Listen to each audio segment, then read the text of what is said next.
Do you want to be able to fix Omegle error connecting to server? Well, then you have come to the perfect video, because in this video I'm going to show you step by step exactly how to fix this.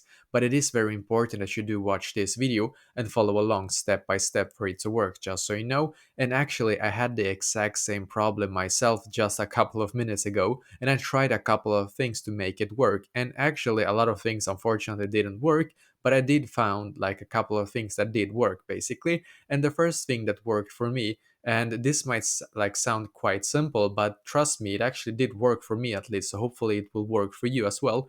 I just like switched my like browser. So for example, if you're using Firefox or like Safari or whatever you're using, just switch to, for example, Google Chrome instead, and try Omegle on another browser instead and see if that will work for you. But if that still does not work, well, then actually what you can do is to just restart your computer completely. Sometimes it might be a glitch in your computer as well. So just restart your computer completely, go back into Omegle on your preferred browser, and then try again. If you still get this error connecting to server, well, probably there might be something weird going on with Omegle just right now. Maybe they have like some bug on their website or something like that, and then you can just wait a couple of minutes and then just try again. So basically, this is exactly how to fix this. So let me know in the comments below. Maybe if you have any questions, and I will try to answer to as many as I can. And also, I wish you the best day.